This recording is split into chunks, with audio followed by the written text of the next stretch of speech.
Today I am double filming, which means I need a warm-up video, the video that's easiest, the one that will come out first, the one that's low impact. That's this video. My wrap-up is my warm-up video. I don't want this to be an incredibly long video. I'm already rambling. I know this is not dedicating to the cause, but I just wanted to warn you. This month in particular, well, not this month, now we're in June. My May reading month kind of dragged. It was long. These books that I have here felt as long as their titles, and all of their titles were long. I had some good books, I had some okay books, I didn't have any bad books. It was like this intro. It was all just too long.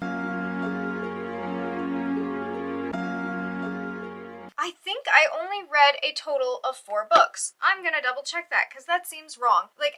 How is that humanly possible? No, I did. I literally only read 4 books. I thought I had read 5 books because I assumed in that entire month that I had to have read more, but I didn't. At the beginning of the month, I was finishing up Addie LaRue, but this ended up being in my April wrap-up because I read it at the very end of April. I finished it in May. I do talk about The Invisible Life of Addie LaRue in my past wrap-up, and I will not be entering it into this wrap-up. I'm gonna go ahead and put this in star order, so my least favorite read all the way up to the best read of the month because I want to end on a high note, and so I'm starting, unfortunately, with a lot of people's comfort read, which is The Very Secret Society of Irregular Witches. I don't think that this was a bad book. Like I said, I did not have a bad book this month. I had okay books, and this is a perfectly fine okay book. I gave it a total of 3 stars. I can't hold it up because I got it through the Libby app. This is a romance, which is how it's marketed. It's marketed as cozy fantasy a lot of the time, and then romance. I think that it definitely had all of the romance tropes that makes it a true blue, like Hallmark type style romance. Anything I say at this point can be just kind of tossed out the window because I'm not sure if that's me. I'm not sure if that's my genre, and I picked it up trying the genre out because everyone was saying like cozy fantasy, it has witchcraft, it has fuzzy moments, it has goodness, it has children, it has all the things you wanted to have. And that's true to a certain extent, but I needed to go deeper. I felt like it just stayed at the surface level the entire time and had all of these fantastic moments that I wanted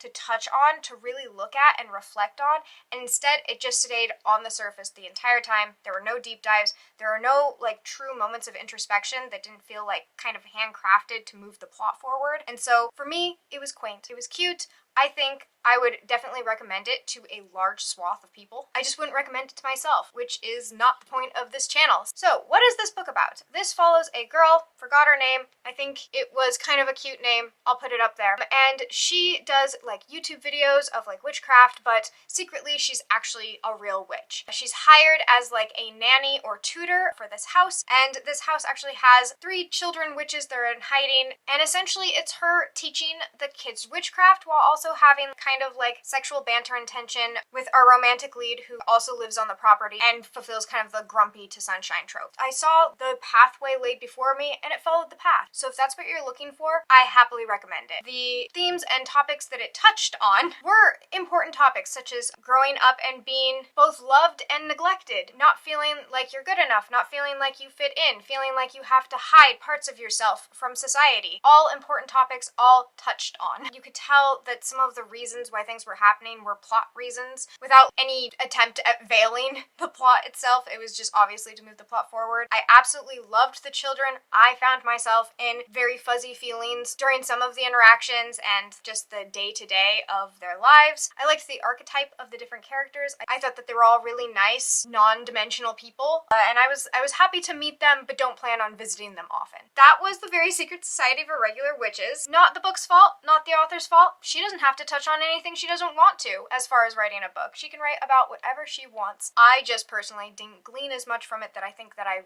usually want to get from a book. Next, I have the physical copy, and it's freaking gorgeous. This is Song of Silver, Flame Like Night, which is a really long title, and I finally got it right. This cover is gorgeous. This is the Illumicrate edition, and I thought that this was going to be a 5-star, but then when I realized pretty quickly, like within the first chapter, that might not be possible, it just kind of kept going down from there, and I wanted it to stop going down, but I think I have to settle on a 3 for this one. The reason being, it's info dumpy. There were a lot of really great moments in this book. I actually really enjoyed the characters.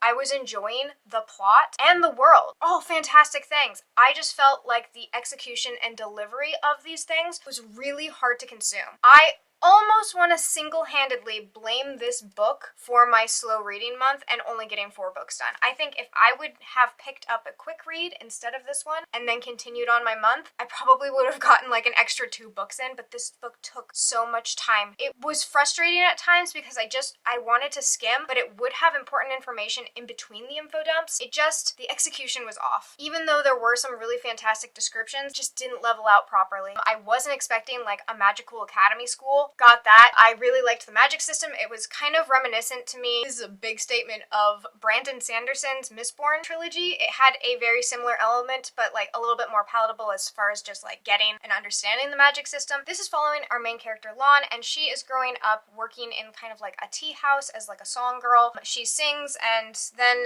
eventually is expected to court and entertain men who frequent this establishment. She's working kind of as like an indentured servant when everything is disrupted and there are people coming after her. She is forced to flee with this boy named Zen, who ends up being a magician, and they go into finding out what she is capable of and how to save her kingdom that has been colonized. I wanted to enjoy this more than I did. I would recommend it to others. 3-star, unfortunately. Moving on. Then I had my promise book, which I did indeed, of course, complete my promise. That was Her Majesty's Royal Coven. Another long book, another long title. This book was not as long, and it didn't drag the same way Song of Silver Flame Like Night did. I listened to it on audiobook, and I did enjoy my time. You might sense hesitation in my voice, and that's because I again think that this is a personal problem, and it's following a trend I'm finding, a pattern, if you will, with me and like witchy books. And I'm really trying to explore that without upsetting myself. Let's first dig into this book and then dig a little past the surface level with why I maybe am not the target audience right now. Her Majesty's Royal Coven is following a group of witches that are part of a coven. Some of them are part of a coven, others are not part of this coven but have created a separate coven in order to like counteract it. And Her Majesty's Royal Coven is like the leading coven in Europe, or possibly just the United Kingdom. I'm a little unclear, but that's geography and not my fault. And it's mainly following our witch Neve, who is a great character. Really enjoyed her on page. She's a witch who kind of is a more solo practitioner. She's also a veterinarian. She works with animals. I really liked her opening introduction scene. I thought it was the most magical part of this book, or like actual like magic in witchcraft terms part of this book. You are set up and designed to like this character, and like her you will. Neve is kind of doing her own thing, but then it stumbles into this like political conflict where she ends up taking care of this child who has incredibly large magical abilities and is kind of the chosen one who is going to eventually lead to something awful and like a doomsday. I liked the premise of this book. I liked the execution of the main characters, and the politics in this were spot on. The issues that are being talked about in Her Majesty's Royal Coven, I think, is the most important and most poignant part of this book. It's why I would tell people to read it. I would not tell people to read it necessarily for the magical aspect. It's really what these devices do in order to get a point across, which I think is an important topic. There is great trans and queer representation, and it does actually dive deep into the involvement of trans individuals in the magical or like witchcraft community, and just all really important topics that I thought were dealt with really well. The things that kind of fell flat for me was the actual like magic part of it, as well as some of the characters, their motivations, and like the world building outside of this main theme. There is a separate faction, a different coven that's being talked about in the beginning of the book, and then it kind of like fizzled out. Topics of people of color started really strong and then fizzled out. There was like the villain aspect, I felt like built a little bit of momentum, where I thought that there was going to be something interesting there as far as character development and morally gray, and it just went 0 to 100 and just felt out of the blue, a little too black and white. It was a little bit of a heavier book than I was expecting. I wanted the deep discussions, I got a deep discussion. As far as the magical aspects of it, let's dive a little deeper into that. I did grow up with witchcraft, and I don't want to get into it too much. I was bullied, I'd had my hair lit on fire, like I've gone through the ringer.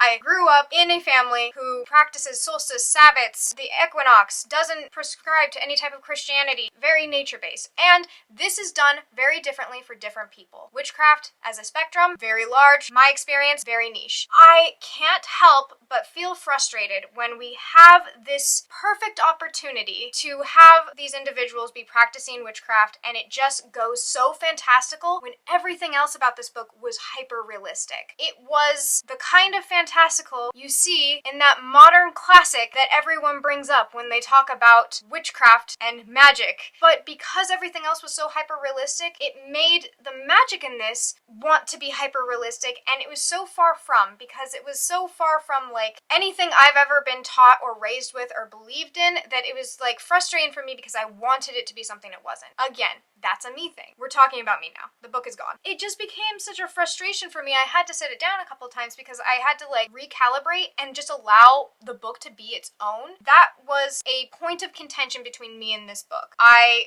wanted something that it wasn't giving, and it didn't need to give, because it's giving something to someone else, and I'm really happy for that. It just didn't give it to me. What I'm craving is like a nature-based witchcraft book, a more holistic healing practice, something that's not loosely or heavily inspired by Christian modeled religion and Christian modeled ideologies. Hell and demons are in this book. There's a lot of different talk about like a Christian perspective on witchcraft that is just something I see a lot of. It's just one of those things. I think I need something for myself to kind of heal my reading experience I've been having lately with witchy books, because I am a very witchy person and I did go into this feeling a little anxious and ended up with a positive experience. Did I even mention my star rating? It was between a 3.5 and a 4, which is a I like this very much book. I'm talking about this book more than the Very Secret Society of Irregular Witches because there's more to say about it, both in the positive and the negative aspects. I can't really say much, but it was nice. It was quaint about the Very Secret Society. This book packs a punch, and I would recommend it to a lot of people. So yeah, that's that. That's that heavy topic. Let's move on. I said I wanted to finish strong, that I wanted to finish on a high note, and we are finishing on like the highest of notes. Like when I say it's a 5-star, I mean I'm following everyone else when they say it's a 5-star. This book is 5 freaking stars. It's Tomorrow and Tomorrow and Tomorrow by Gabrielle Zevin, and I can say I thought this book on the first chapter was not actually going to be a 5-star. I thought that the first chapter kind of dragged, and that I was like, I don't care about any of this. And then I started to care. Tomorrow and Tomorrow and Tomorrow is a book about friendship, and it's a book not just about like the cozy, warm, loving aspects of a friendship, but all the messy bits that really comes with having a best friend. A kind of friend where you're family, and sometimes you don't talk, sometimes you ugly argue, and sometimes you hurt each other. This book had all of those things. It had the messy complexities of going into a friendship that has expectations placed around it as far as gender and conforming to certain societal aspects of that, and this book hit. It hit hard, and it hit in ways that I wasn't expecting. It was a long read. I read this for pretty much the rest of May, and I really enjoyed my time. Like, I had no qualms with just reading this when I got down to it and not picking anything else up. Like, when I say it felt long, it felt like a show that you've invested years in, and then finally we're reaching its conclusion. When I got to the end of this book, I felt like a huge sigh of both release and satisfaction. It was a beautifully written book. It was a ugly book, and it was a real book. As far as the plot goes of this book, what everyone says is pretty much what you want to give away of the plot. It is a book about friends who are developing a video game together and going throughout their lives and the messy things that come with both moments of fame, moments of failure, and relationships in between. There are beautiful relationships and looks at how relationships are formed and how they can look different for each person, about not owning a person, about letting them be different people at different points in their lives, keeping relationships even if they have to change. There's just so much of this that is special and important and something I would recommend like wholeheartedly to people. I will put some content warnings down below. Look into those if you have severe triggers, especially around racism also specifically in America, and then also gun violence in America. I will again have those triggers listed down below because I think that they are highly important and that this book is so important for bringing them up and in the way that it did. I can't actually talk about this book much more, I'm gonna cry, and I said I was gonna end on a high note. What was May? May was long. May's over. May is like way over, which is why my next video is is my mid-year freakout tag. It's coming up soon. I hope you enjoy it. Until then, I would love to know what you've been reading lately. What did you think of these books? I read a lot of very popular books this month, books that I think have high praise, and I'm looking forward to hearing your thoughts because they can completely differ from mine. You might have noticed I had a lot of personal notes in this wrap-up because I do want to give my perspective on things, but this was especially subjective this month, so I would love your subjective opinion. Please go ahead and leave a comment down below. I'll be listening, I'll be understanding, I would love to hear it. Apart from that, I don't really have anything else to say. I hope you are enjoying the sun or more stars wherever you are, and until next time, bye!